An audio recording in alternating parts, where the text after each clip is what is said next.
The first time Margaery passed under the twins, the wind came thin and high out of the west and made the river wrinkles look like old men squinting. The towers were ugly even in generosity.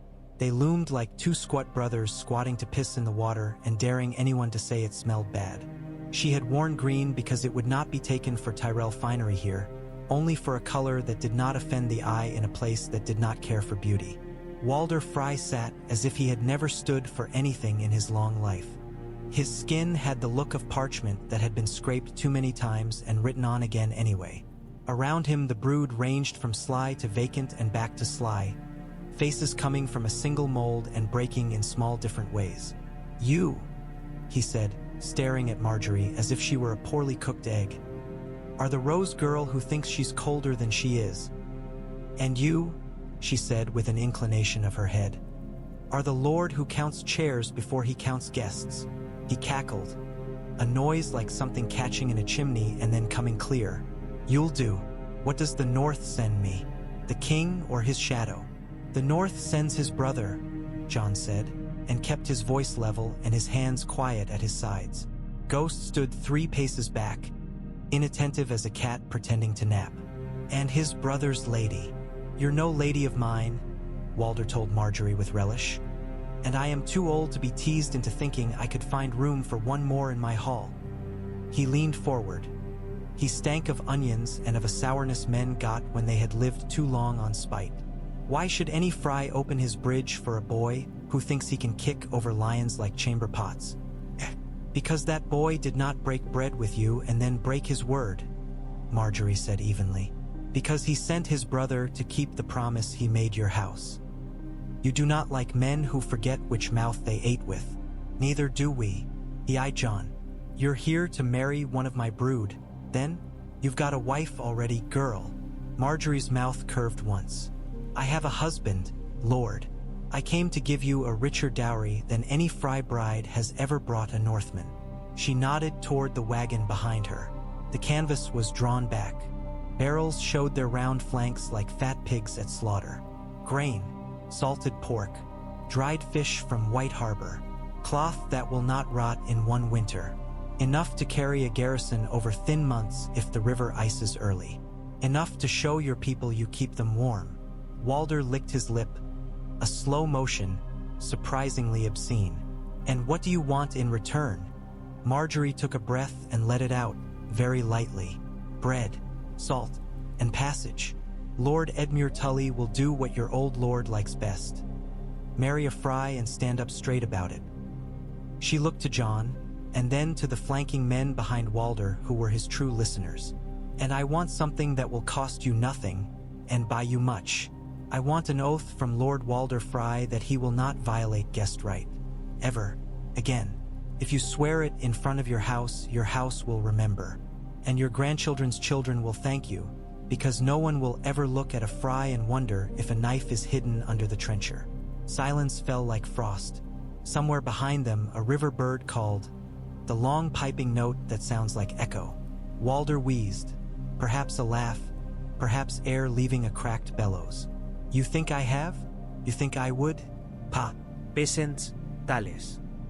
You do not have to have done it to make men say you haven't," Margaery said in a tone that made even Walder's nearest get ready to frown. "Stand up, Lord. Say it.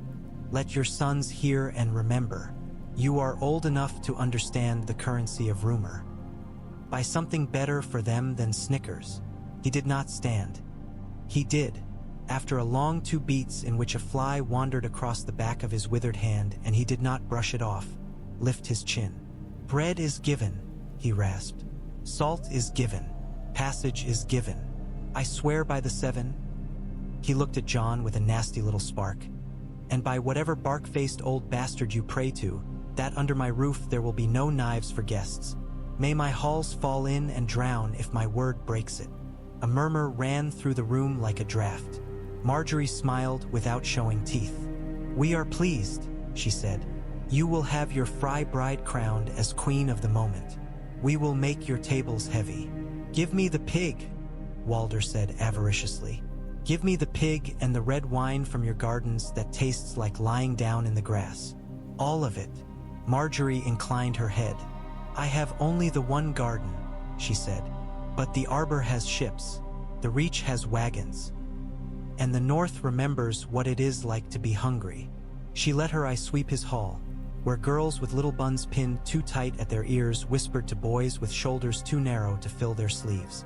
"We will bring enough that no fry child will carry ribs like a roof showing through thatch." The crossing passed not smoothly. Nothing at the twins was truly smooth, but without more than the usual fry petitions that Margaery deflected with small hands and large patience, and that Jon stared into silence until they lost interest. Edmure Tully stared at Rosalind as if she were a cup of clear water in a fever and repeated earnest sentences about honor to himself until he believed them. Catelyn watched from a vantage just out of the place where the torches threw light and told herself her husband would approve this economy of losses even if he would hate the way he had been maneuvered into needing it. Robb's men passed in 2s and 4s and 10s, a river that remembered it had flowed this way before and would again. Ghost disliked the bridge and took it with his head low, teeth a little bared at the water. The fry children leaned over the parapet to stare at him and squeal, then snapped back when a fry ant smacked a hand to keep them from tumbling. That night, they ate under a roof that remembered too many generations of rich stew and thin broth, hearing the river mutter. The bread was placed, the salt set out, the forms observed with an ostentation that dared anyone to accuse their host of needing remembering. Walder's eyes gleamed at Margaery as at a girl who had got the better of him in a game he had not wanted to admit he was playing, and he cackled twice when she complimented the set of Rosalind's veil. "You have an eye for cloth," he said, "as you have for knives hidden in kind words." "I have an eye for accounting," she said pleasantly. "It is only that in ladies' halls we account in linens, and in the yard we account in iron." "You speak like a woman who intends to meddle in men's business." A narrow fry daughter sniffed, and Margaery smiled. "I intend to eat. If that meddles, blame the hungry." Later, when the hall fell to wine and dice and men boasted their courage to girls who already knew the measure of it, Jon stood outside under the bent cold sky. The twins' shadow fell over part of the yard. Beyond it, the river showed a ribbon of starlight. The air smelled like water rotting and iron and a little like pig fat drifting from some lake pot. Roose Bolton stepped out beside him without a sound. Jon had learned over months to hear the man less than he saw him. Bolton moved as if he loved carpets. His face had no more expression than a well-made blade. His eyes might once have been blue. In the dark they read as colorless. "My Lord Snow," he said, as if tasting the words for mold and finding not enough to complain of. He stood with his hands folded very lightly. "The girl is nimble with tongues." "She is my lady," Jon said. "And you mean to make her Lady of Winterfell?" Bolton said mildly, as if discussing a choice of garnish. "Interesting. She is already that," Jon said, not raising his voice. Bolton's mouth flattened for half a breath. "A king's word might prefer another arrangement." "Robb has given more than a word," Jon said, and held the man's gaze. "He has given command and taken counsel. He will not take one back without the other. You are his man and will remain his man while he lives. You know it is not wise to be a man to two men at once." "Wisdom," Roose Bolton murmured, turning his head just enough that the pale curve of his ear showed, "is often what is left after appetite has eaten and gone to bed." He looked up at the towers. "Freys are a vivid example." "I am not a fry," Jon said. "No," Bolton said. "You are the kind of Stark that makes men think of winter rather than of feasts." He smiled then, thin, involuntary, as if something had tugged the corners of his mouth against his consent. "I wonder if the winter will be gentle to us because we put a rose at the head of the hall." "Ask the winter," Jon said. "See how much it answers." Roose Bolton's eyes might have laughed, and then he went away like smoke in a room where the fire had never been bright. By the time they left the twins, the air had changed without changing, as it does when a storm that will not break yet begins to crouch along the horizon, rearranging men's moods with nothing but suggestion. They rode with more quiet than ease. Robb sent riders out in fanning arcs and listened longer when they came back. Catelyn slept less.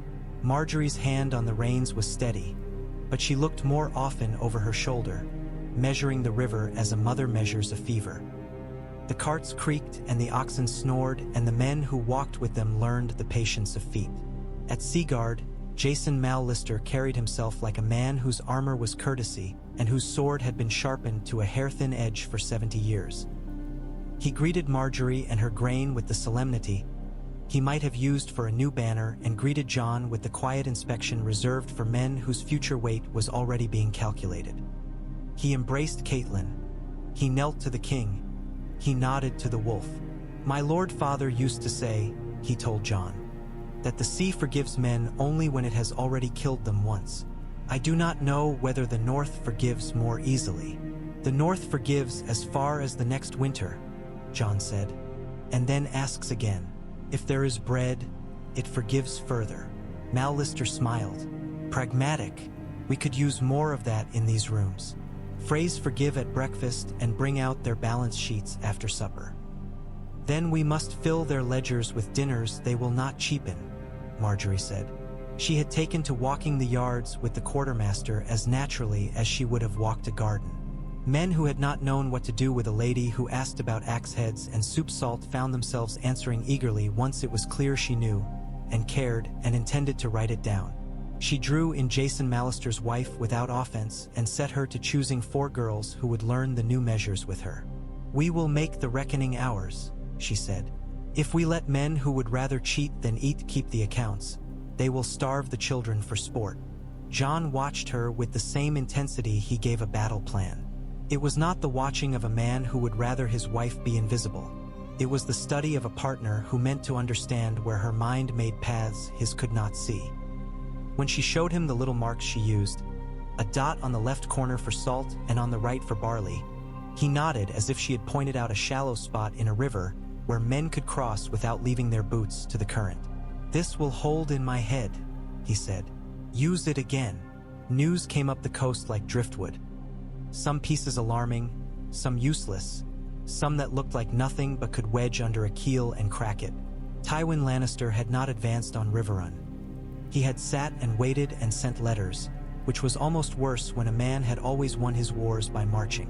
Joffrey had taken to shooting stray cats in the Red Keep's gardens when there was no one left who dared throw stones at him in the Street of Flower. Tyrion Lannister had taken to his bed with half his face stitched after the chain had snared a boat that had been meant for him rather than an enemy. He had woken with better sense and fewer friends. Stannis had gone sullen and silent like a man whose god had told him a joke in a language he had not learned. Littlefinger had left the city with a wry smile and more coin than the last time he had counted. Varys had counted all the times men breathed in rooms where they thought they were alone. From White Harbor, Wyman Manderly sent ravens that acknowledged with elaborate politeness and then ships that acknowledged with bread. When a Lannister envoy came to ask why the Lord of White Harbor had blocked 2 barges of barley that had been destined for King's Landing, Wyman pressed a hand to his chest and said solemnly that he had moved the barley from one storeroom to another and was most sorry that the river had ceased to cooperate with the crown's needs. And would the envoy have a pie? It was venison. It was heavy. It sent even the envoy's sensible suspicions to doze for an hour. The Ironborn came up to bite at the coast and, finding bone where they expected fat, bit again. Margaery was in a storeroom when the first messenger staggered in, salt stains high on his boots, eyes red from weather and salt both. "Deepwood Mott," he got out, and Torrhen Square. "They come like rats that can sail." "They come," Catelyn said in the quiet afterward, looking at maps. Seen from above, the land seemed easy, as if a hand drawing could compel a ship to take the longer way. "Your father always said the Greyjoys live like men who believe the world owes them what other men have worked for. He said they were children who had never been told a true no," Robb said. His jaw clenched in a way that echoed Ned Stark's and did not copy it. There was a little wildness to the boy still, trying to be caged for purpose. "We will set men to telling them, Jon." "I will go," Jon said. There was no hesitation. He did not think of the wall when he said it. He thought of stones that could not be replaced and of names that would be forgotten if they were not spoken over the same hearth they had built. "Theon will come with me." Catelyn's breath made a noise that could have been a laugh if it had not been so tired. "You mean to take a fire into the hayloft to keep the hay from catching?" I mean to take a Greyjoy to the Ironborn to make them listen, Jon said. He knows where their shame begins and ends. He knows what they will not bear to hear, and he knows how to say it so they think it was their own thought in the first place. Will he bear it? Catelyn asked in the tone of an accountant calculating with coins that had already been promised to someone else. He will if he wants to live, Jon said. And if he wants to live and be other than what he has been, he will bear more than this. He looked past her to Margaery. I will need a boat I can trust more than I can trust a man. The Manderleys, Margaery murmured, already thinking of hulls and crews and which master would not talk to the wrong cousin after 2 cups. Lord Wyman will give us 3 if we ask for 2 and send a pie to thank him. She turned to Robb. Your Grace, if you keep stirring in the Riverlands, the stew will break. Let us take this to sea. You will be where you must be when the lions yawn. Robb opened his mouth to say that kings did not let other people fight their wars, and then shut it again because kings who had learned anything at all knew that you sent the right hand for the right task and did not argue with hands that fit the work. Go, he said. Bring me my coast. Theon Greyjoy looked like a man who had crawled out of a fire that had been a story he had told himself. He had not yet learned how to occupy silence without grinning. He looked at Jon as a man who had once joked with him in a yard and now held the hook that could drag him to his next breath. You want me to speak their language, he said with something like relief, because swords had always been easier for him until he realized they cut both ways. I want you to be the son your father would have loved if he had been a better man, Jon said bluntly, because that son could talk to the Ironborn and not flinch when they said what they are. He could stare at them and tell them they could be more than scavengers who call themselves princes. You think they can? Theon said, a little wonderingly, as if no one had said that to him that was not accompanied by a jeer. I think, Jon said, that a man who has learned to be ashamed of one thing may still be proud of another.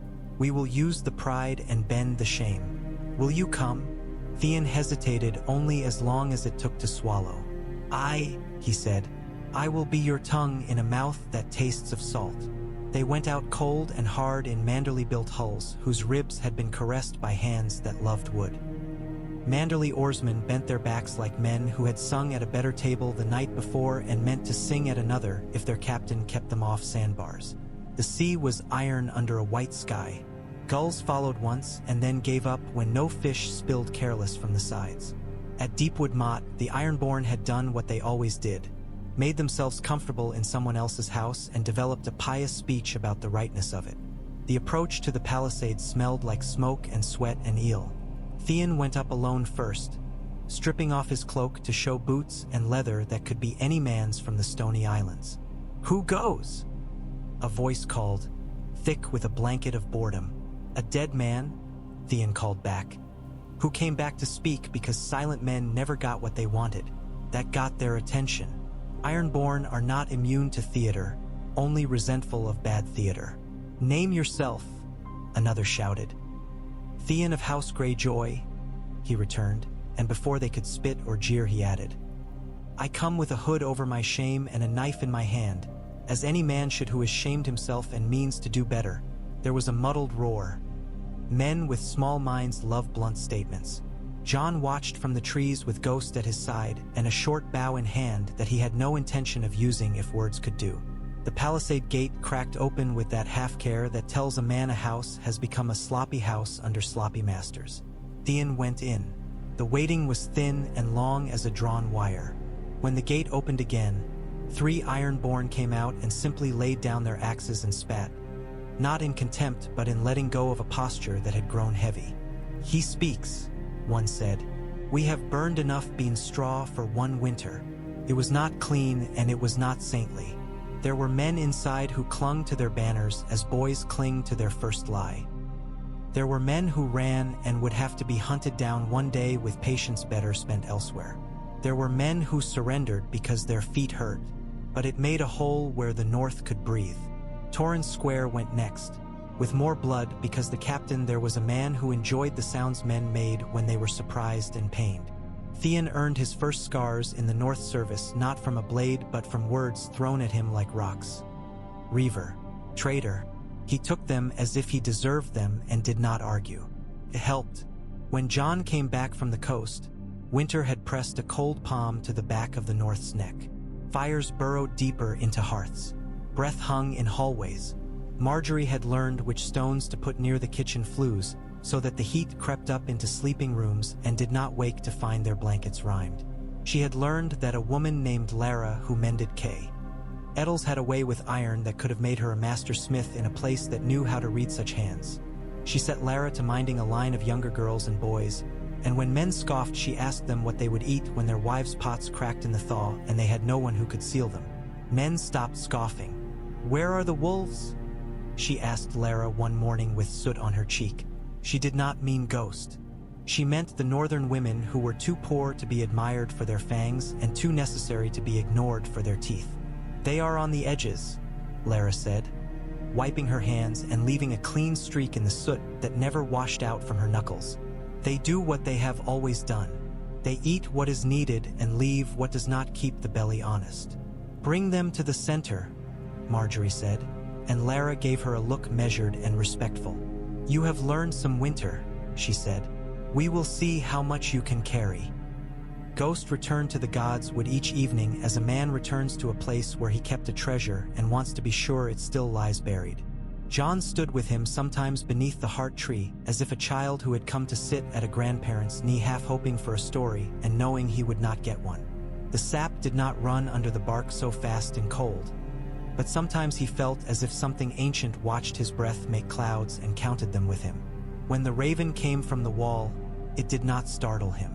It felt like the natural end to an inhalation he had been holding too long. The letter was not long, and it did not waste words. Jeor Mormont had never written over much in life, and wax did not add eloquence to plain men. He wrote, "Dead things. The fist. Numbers. Need." He wrote, "Send men with sense and with spades." He wrote, "This is not a raid." He wrote, "This is the end of what we have called the world, if men do not take care." He wrote his name as if not needing to convince anyone of anything with it other than that he had been present and sober when he put pen to parchment. Jon took the letter to Robb and then to Margaery. The men around their maps and cups made the first mistake men always made when given proof of the thing they least want to spend for. They asked for a cheaper version of reality. Roderick Castle said stoutly that the wall had stood before and would stand again with enough lords' sons throwing their weight into the shouting.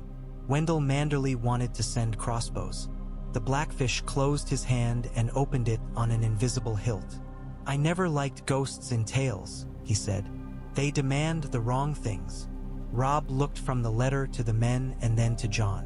He set his knuckles to the map and leaned his weight. "The North will not be fed by victories on paper, while the thing that makes boys' stories into men's fear comes to the forests where we send our children to gather wood. We will send. We will go. We will hold."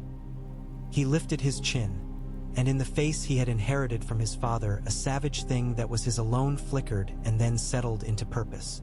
"The lions can wait." "They will not," Catelyn said softly, and then louder, as if apologizing to the future for telling it the truth. "But we will make them." Margaery laid the letter flat again and smoothed it, careful not to smudge the ink. "We will need grain by the cart," she said. "The gift will take it if the watch cannot. The watch will need salt, soap, tallow, wool. Men will ask for steel and come back for laces. Send the steel anyway. Send the laces with it." "I will go," Jon said. "Of course you will," Margaery said, and allowed herself the extravagance of touching the back of his hand where it lay on the map. "You will go and come back. You will not be a story for my grandmother to take apart over tea." "I am not wax in Olenna's hands," he said. "I am stubborn wood." "She has whittled better," Margaery said wryly, and then sobered. "Take men who can listen. Send the ones who can talk to Kitchens back to me if they have urgency. The Kitchens will speak to me faster than the councils do." The ride north was the cold that scrapes the nerves with a clean blade. Men who were sloppy grew precise. Men who had never thought to mind the heel of their boot found themselves cutting a strip of leather and fixing it in silence. They passed little places with names that had no sigils: Willowbend, Old Rye, Harners Ridge. where men lifted hands and wives did not come out because they were busy at useful work. At one holdfast, an old woman came out and tied 3 red threads to the bridle of Jon's horse without asking, then bowed her head to the wolf as if he were a priest. Jon let her do it and felt that someone braver than he had written a prayer on his behalf in a script he could not read. Castle Black smelled of smoke, fatigue, and crow droppings. It had always done. Jon was only smelling it for the first time with a lord's nose. The men on the gate were thin with wakefulness. The men in the yard were thinner where their eyes were supposed to hold hope. Jeor Mormont met Jon with no courtesy beyond the courtesy of not wasting the time of a man he might need. His beard had gone more white than gray. His eyebrows had grown only meaner. "You came," he said, which was not thanks but was not nothing. "We will hold," Jon said, and Mormont grunted. He looked at Ghost. "Keep that thing where it will not frighten boys who have never seen a winter that does not serve their comfort." "Ghost frightens the things that will eat your boys," Jon said evenly. "He will not bite your cooks." "Good," the old bear said. "We have had enough trouble with cooks." He showed Jon to a room with a cot that tried to sag, a chair that refused to, and a table he thought he might be able to lean heavier on and not break. He showed him a wall of ice, hard and blue like truth, and farther off he showed him a world that had stopped being simple and had become a mouth with too many teeth. "If the old stories are true at all," Mormont said, "then the old stories had less imagination than I thought. What I have seen would shame a bard for cheap tricks."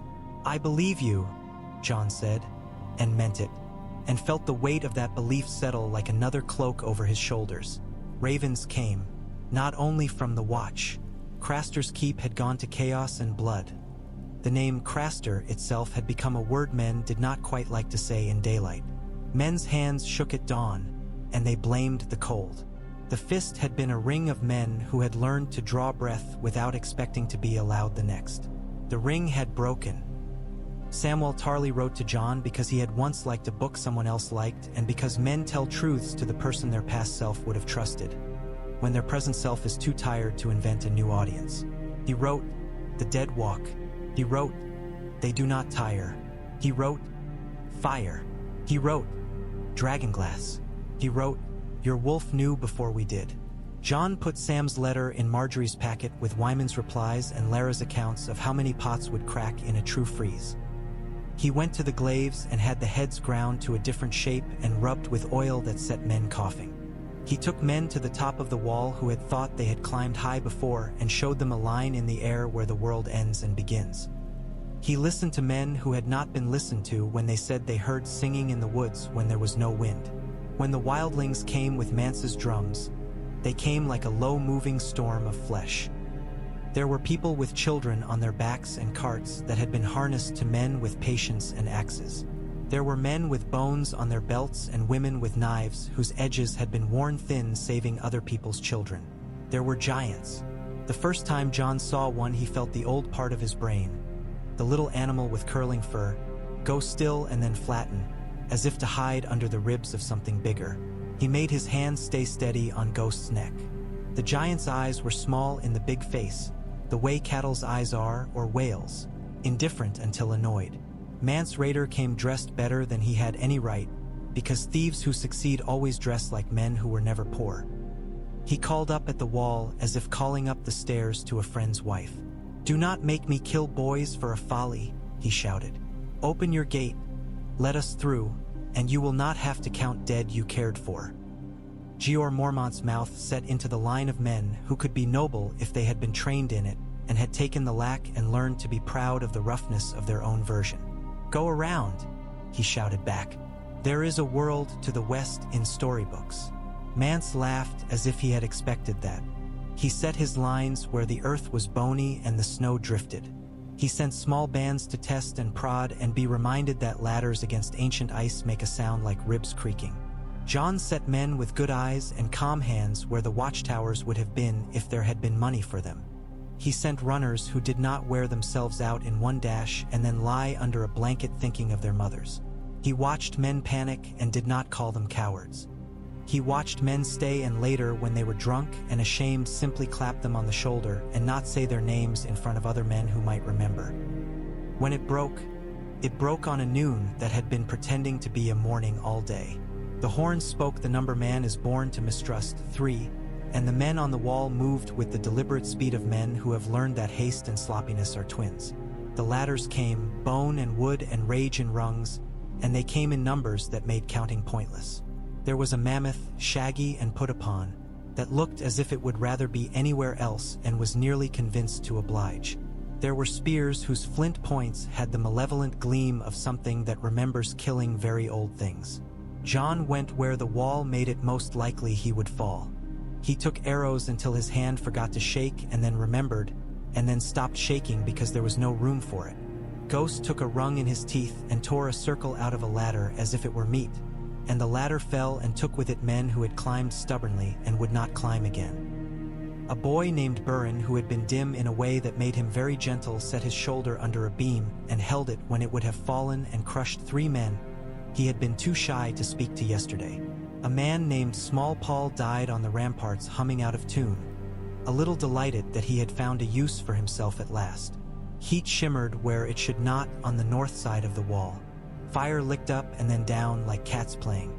Men far off shouted in a tone Jon had heard when a boar turned and discovered the hunter's face had been closer than the hunter had expected. The ranks on the ground faltered. A horn blew, not theirs. Stannis Baratheon rode into northern weather like a man whose god had told him to bring a candle into a hurricane and had not been subtle about it. His banner had the flaming heart and the stag, a marriage that pleased no one but remembered it had been forced upon them. His men were sullen and relieved. Relief can make sour men nearly charming for a day. Davos Seaworth rode at his shoulder like a conscience that had learned to swear. They crashed into the wildling flank with the joyless efficiency of men who have practiced bad work until they could do it without insulting the gods. Later, the counting would call it a victory and a relief and an accident of good timing. Men who had stood in the middle of it knew better. It had been two stubbornnesses tangling, and luck. Jon met Stannis in a cold room where a cold fire tried and failed to make cheer. Melisandre stood near with her face like porcelain warmed by a hand. Her eyes on Jon had the curiosity of a scholar considering a puzzle that might finally yield the small last click that makes the picture clear. Stannis's eyes on Jon had the calculation of a man who counts numbers and then orders them properly, after which he is willing to acknowledge a man's name. "You are the bastard," Stannis said in greeting. "I am Jon Snow," Jon said. "I will make you Jon Stark." Stannis returned with the bluntness of a smith who has no time for the niceties of a courtier and only enough for the truth as he sees it. "I will make you Lord of Winterfell. I will give you the North. You will give me your brother's crown." He said it as if it were a bargain any sensible man would leap to take. It was not a trap. It was worse. It was a strong offer that assumed a man would prefer legitimacy to love. "My brother is my king," Jon said. His voice felt no effort. His crown was given by men who have not halfway regret in their bones. If he chose to bend, I would not love him less. But I will not bend him for you. Stannis's jaw tightened. He had expected opposition, but not this shape of it. "Your brother's war is a quarrel over a chair and a few acres," he said.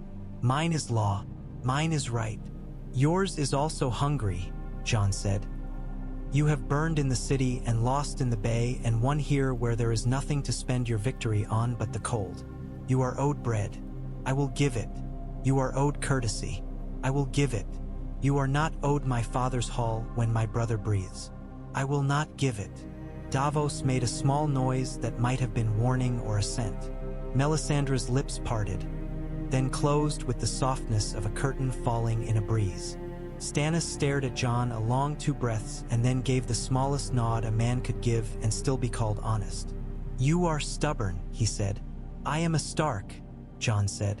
"Some of your family have a broader definition of being useful," Stannis said dryly. "Bring me your Manderleys and your Umbers and your mountain clans. Bring me iron that is not insultingly nicked. Bring me men who have learned to count more than their own sons' fingers when they tally the realm's losses. I will beat the lion while he is coughing. You will be fed, Jon said. You will be clothed.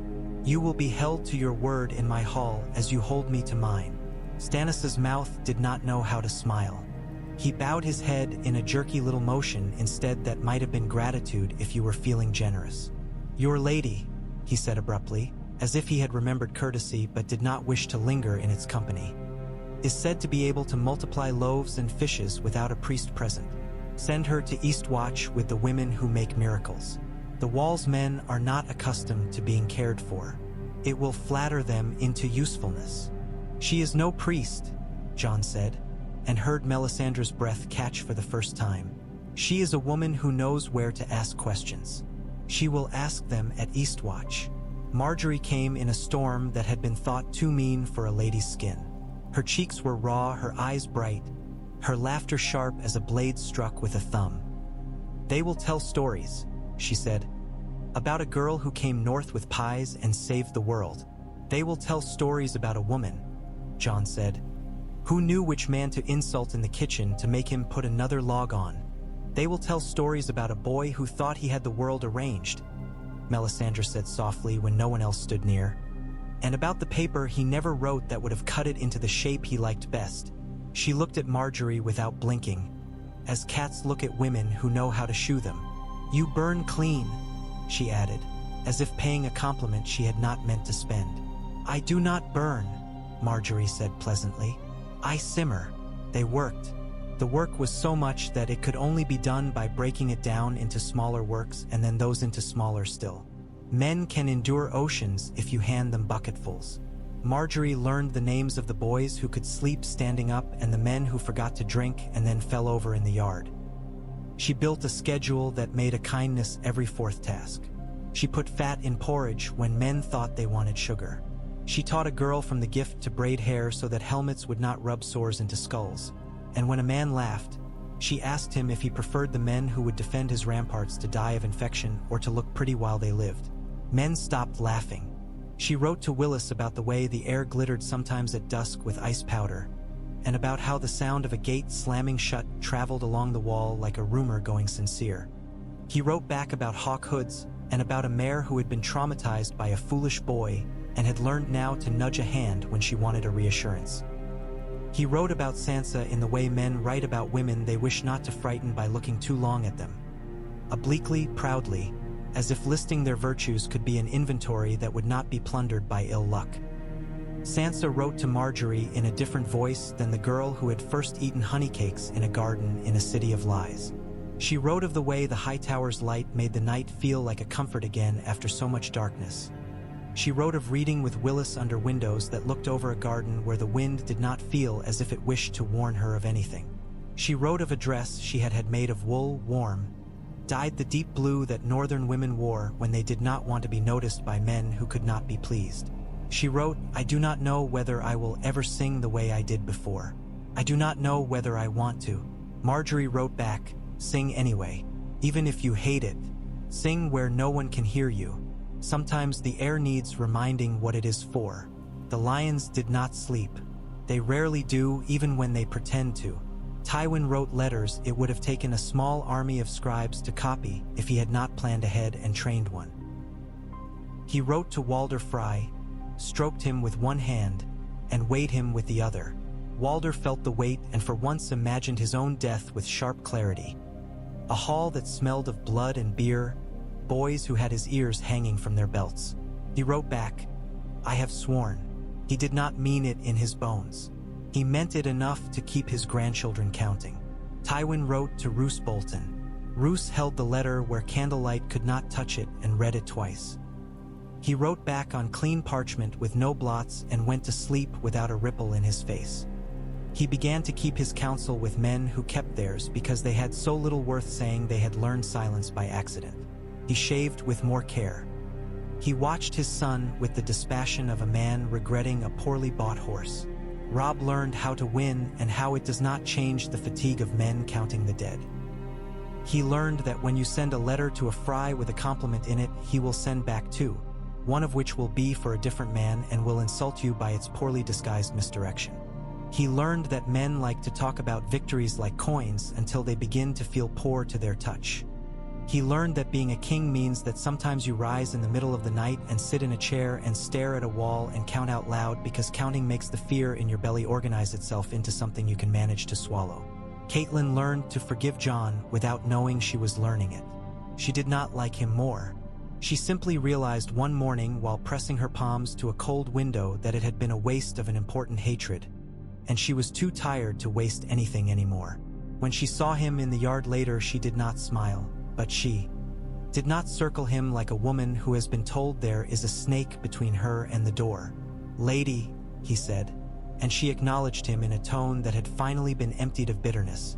And they went on with the day, both of them unexpectedly lighter. Wyman Manderley entertained 2 fry striplings with more charm than they deserved and less courtesy than they expected. He let them drink enough wine to put them into the looseness where boys think they have become men and tell truths they were not meant to carry.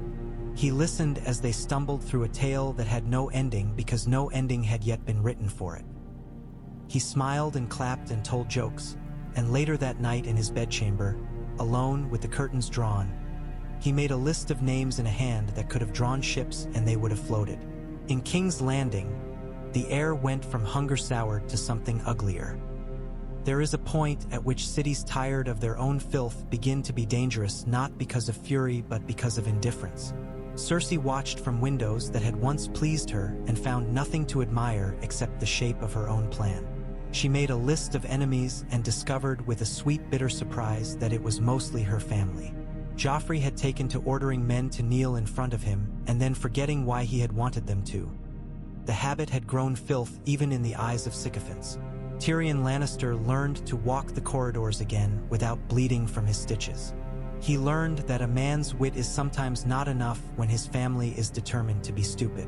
He learned that there are limits to what a single chain can do against the river that carries it.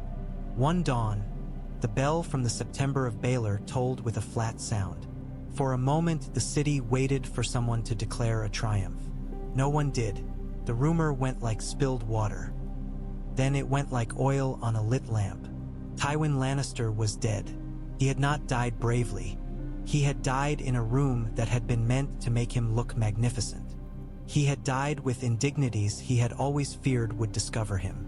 Men who had loved him a little for the shape he gave the world loved him less for the messy way he had left it. Men who had hated him did not feel what they had been promised either.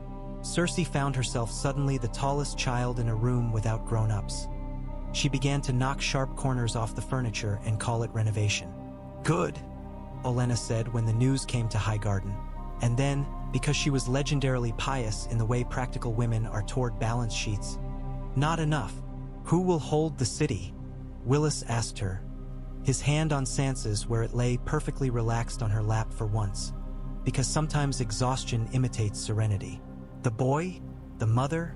The imp? None of them properly," Olenna said. "That is the bad news if you are fond of order. It is the good news if you have things to do elsewhere." Elsewhere, Jon counted spears and wrote letters. Elsewhere, Margaery held a babe born in the shadow of a wall of ice and laughed once in pure astonishment that babies are able to exist anywhere, even in places where breath makes knives.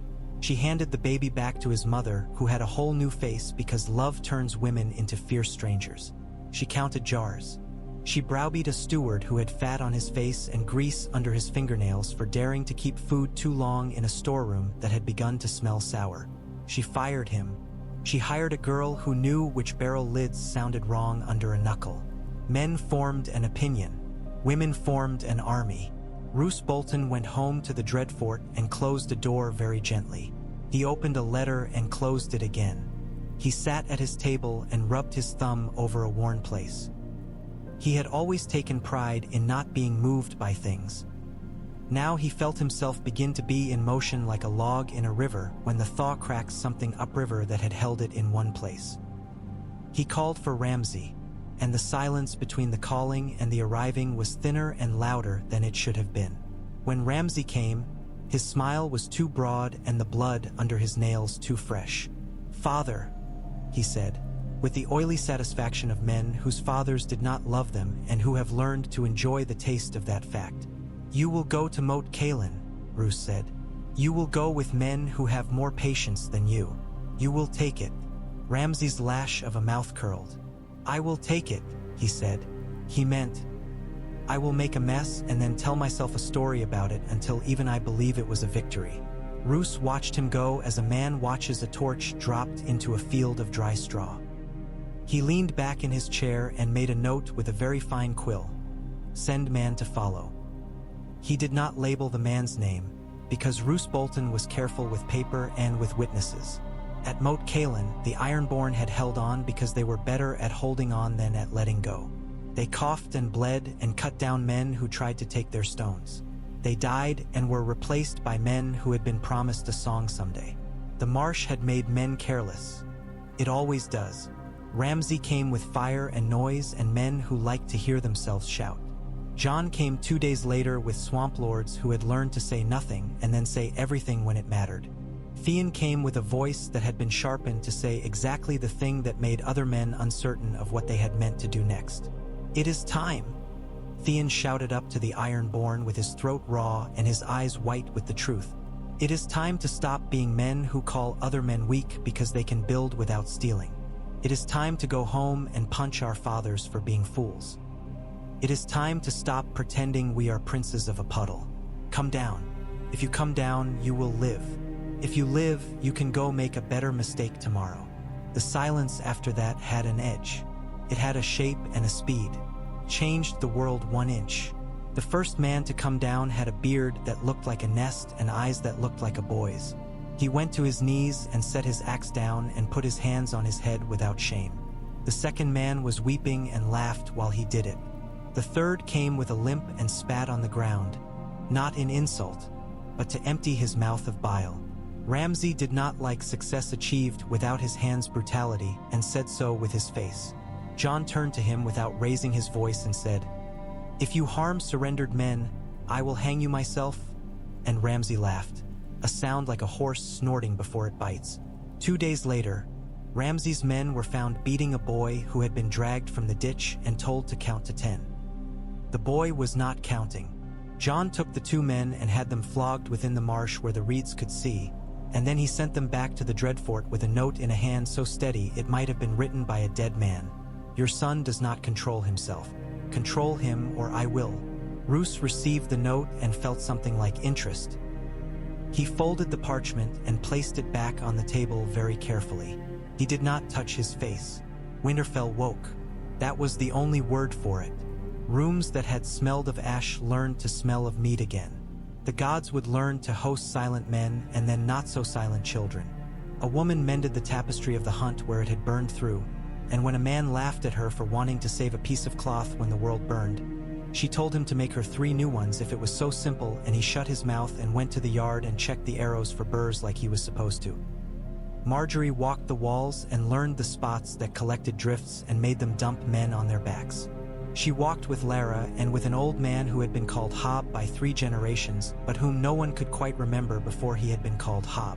She walked with a young girl who had cut her hair because it got in the way in the kitchen and who needed someone to look at her and say yes. She went to the Godswood as one goes to a neighbor's parlor, knocking by habit even when you are expected. She did not kneel. It seemed wrong for one who was not pledged to kneel to a god. She did not serve the way northern men did. She did stand and listen, which is a form of kneeling when it is done properly.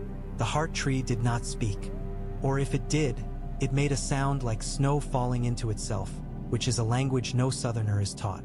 She put her hand to the bark once in the exact spot where Jon's palm had smoothed the roughness by repetition. The bark was cold and not unkind. Old Nan, if it was Old Nan, for time confused the names of women who had spent their lives telling stories and being mistaken for one another, told Margaery a tale in the kitchens while her cup steamed. "In the beginning there was ice," she said. And the ice thought it was the only thing that mattered because everything else broke itself on its edge.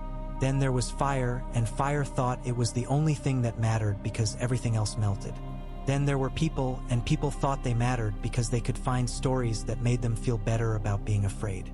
The truth is that it all matters, and that if you forget any of it, the others come to slap your fingers. Now drink before it gets worse." "It will get worse?" Margaery asked, obediently sipping. Old Nen looked at her as if she were a child who had asked whether snow was cold. "Girl," she said, and then laughed. A dry cackle that had a kindness in it like the cleanest joke in the world told at the end of a hard day. In the south, Garland Tyrell wrote to Jon with a precise hand and a soldier's lack of ornament.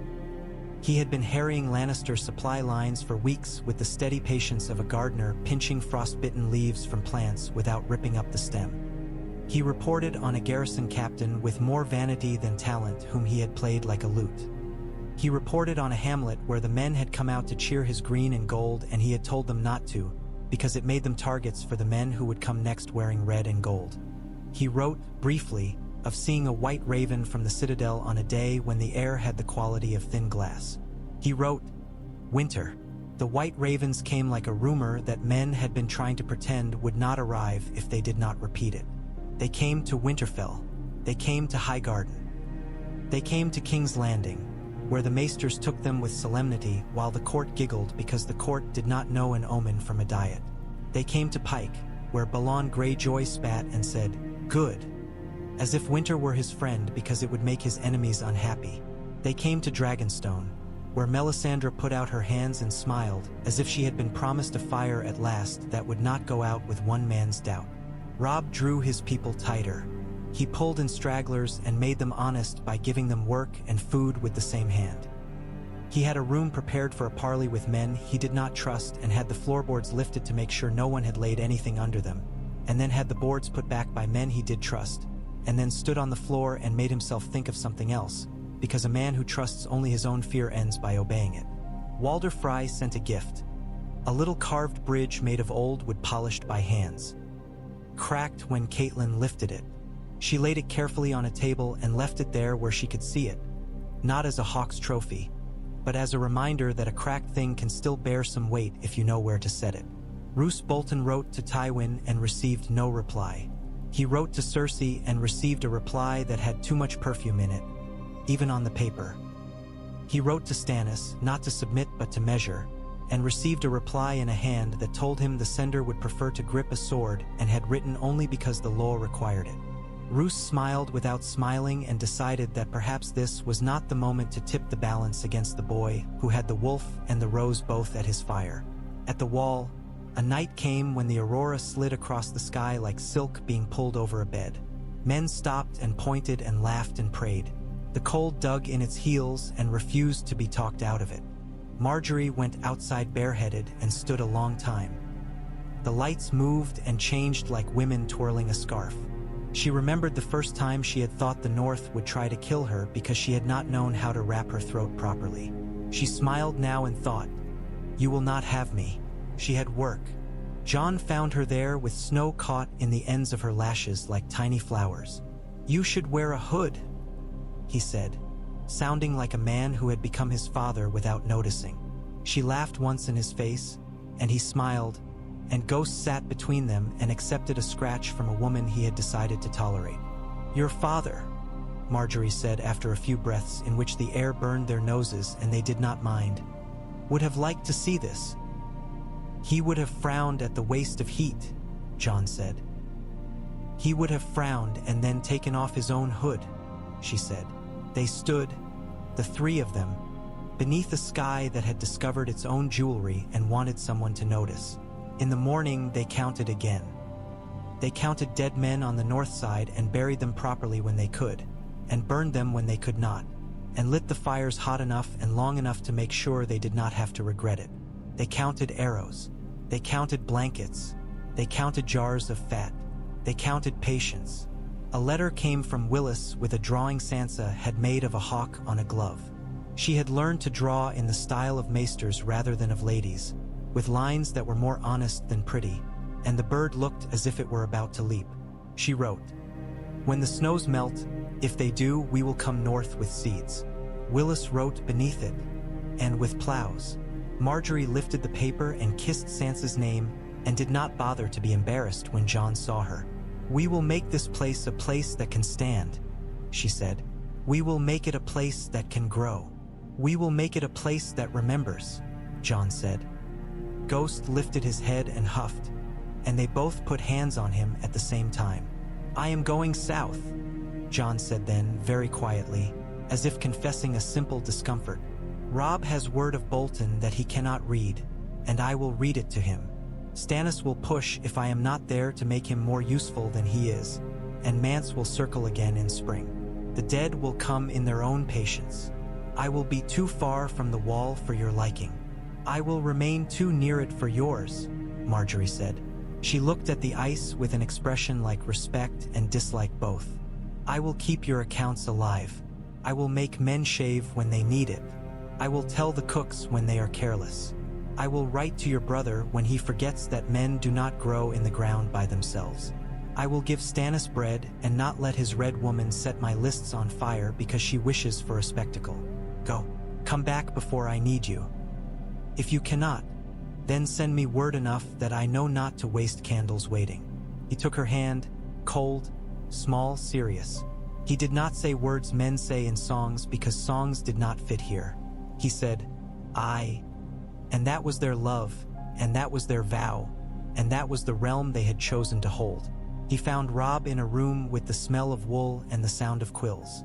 The boy who had become a king looked like a man who had learned to be content to be a good steward of a bad time.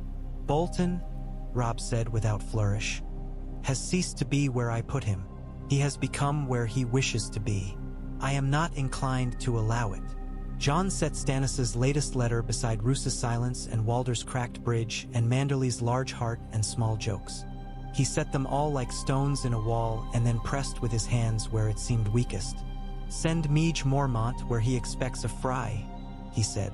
"Send Great John where he expects a Glover. Write to the Reeds with a story instead of an order and they will answer in kind. Tell Stannis you will meet him where he can have a victory that looks like what he believes in, and not where it looks like yours." Robb blinked, then grinned. Feral for a heartbeat with relief at having something useful to do that did not involve watching a map measure his failures. "You have become my mother," he said, half proud, half aggrieved. "I would prefer your brother," Jon said. "You are that too," Robb said, softer, and then clapped him on the shoulder so hard that for a moment the old yard roughness was back and they were boys again, and then it was gone. They moved men like seeds, some to be sown, some kept back for next spring. They built fires where spies had expected darkness and left dark where a man would have sworn to see a blaze. Roose Bolton sent out Ramsay like a hound that slips collars for pleasure. They gave him a scent of men who would not scream satisfying screams, and he followed it, tail twitching. When he found Meege Mormont where he had expected 10 frightened men, his smile slid off his face.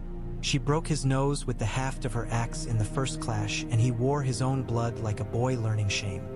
He escaped because slippery men learn that skill early, but he did not leave with a song.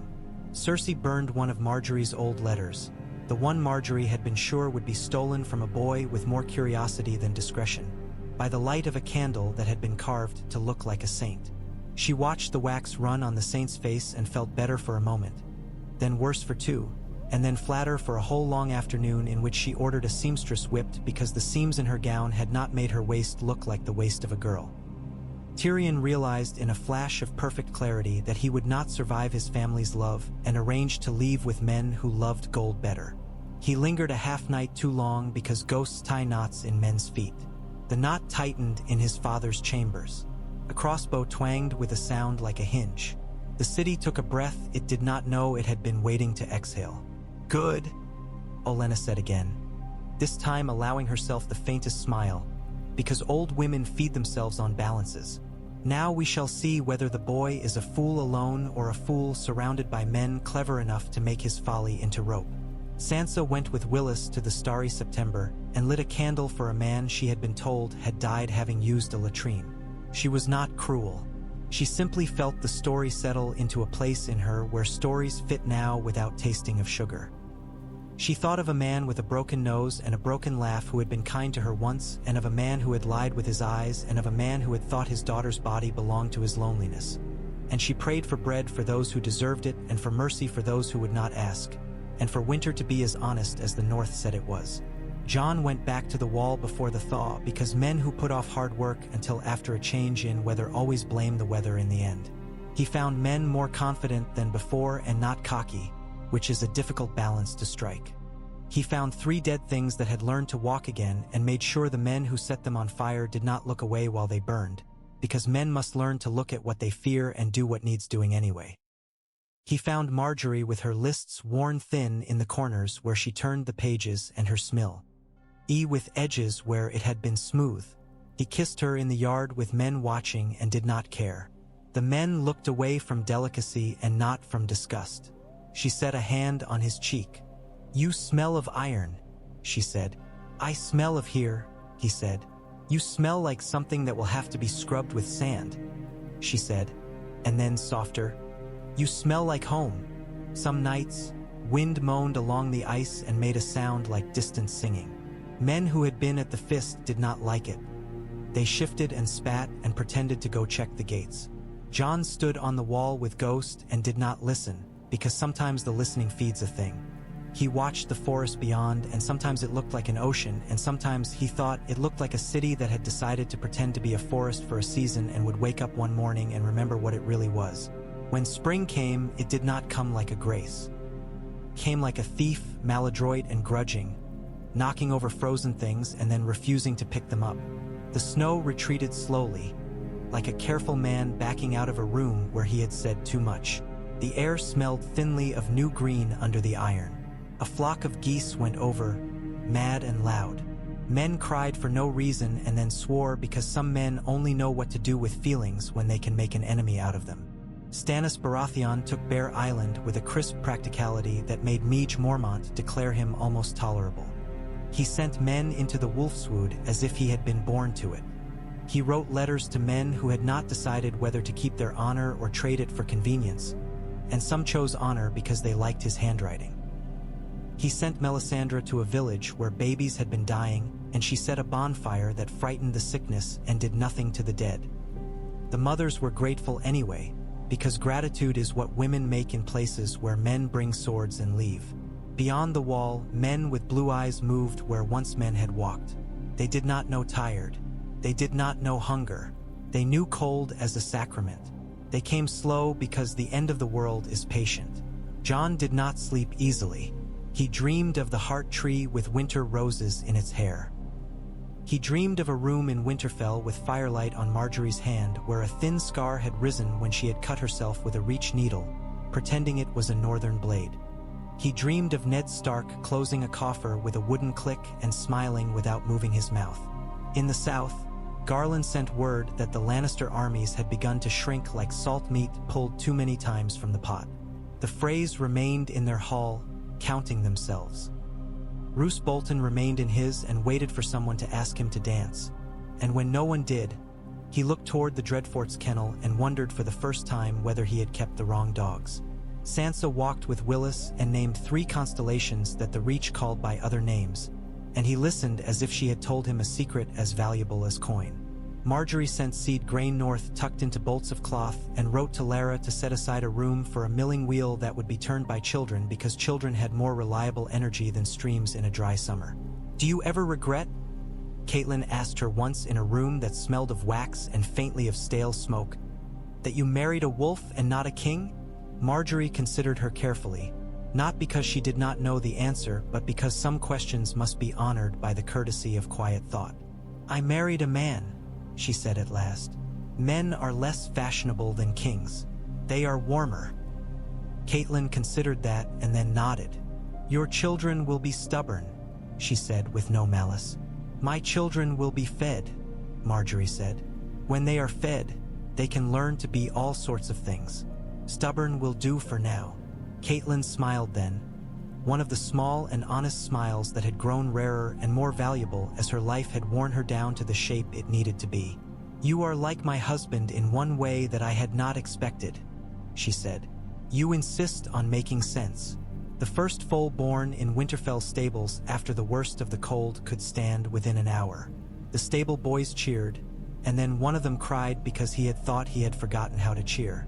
Margaery stood with Lara and watched the foal teeter, and put a hand on the boy's shoulder and pretended not to see the tears, because kindness is sometimes the discipline of pretending not to notice and sometimes the courage of noting everything. Jon came in at dusk with a raw scrape on his cheekbone where a giant's thrown stone had kissed him from an indecent distance. Margaery said nothing, but later, when he was too tired to resist her and had not yet fallen asleep, she dabbed something on it that smelled like pine and honey mixed. He caught her wrist and kissed the inside where her skin was thin. "We will live," he said, as if announcing a plan. "We will," she said, "even if we do not, for a time that feels longer than men's songs admit." He slept. Ghost slept at the foot of the bed with his head up and his eyes slit, as if he were teaching sleep manners. Far in the distance, a raven took wing from Old Town where the Hightower's light had flamed a pale, strange color for a night and gone back to its usual selfishness. The raven bore a message that no one had asked for properly because men only ask for things they think exist. It flew toward the wall because that is where sense lived now, and because sometimes even birds prefer places where lists are kept. On a day so clear the stars were visible before the sun had quite gone. Jon stood on the wall and thought of a boy in a warm place asking him whether snow was ash that had forgotten to be hot. He laughed once. He thought of a girl in a warm place who had written that roses were thorns that had learned to wear dresses. He laughed again. He thought of a man who had told him no to the one thing he had thought he wanted because there had been a different thing he was meant to take hold of and hold until his hands bled. Margaery came up beside him breathless, cheeks bitten red, and did not complain. She put her hand into the crook of his arm. They stood, looking north. The air held the smell of iron and of something older than iron. The dead were moving. The living were moving to meet them. Between them stood a wolf and a rose and 1,000 small practical mercies that keep men from becoming stories too soon. "Are we ready?" she asked. "No," he said, "but we will be." They watched the light slide and sharpen along the ice, a blade being honed by the sky itself. The realm held its breath wrong and drew it again and began, slowly, to remember how to breathe properly. The bees in distant gardens would wake in a month and scold. The river would turn in its bed and complain. The lists would grow and shrink and be rewritten. The dead would come. The living would hold. And somewhere in a quiet room in Winterfell, a coffer sat closed, and inside it lay a strip of bark that smelled faintly of sap and a thin ring with no ornament. And the promise that had begun this different world slept, and woke and slept again like a heart.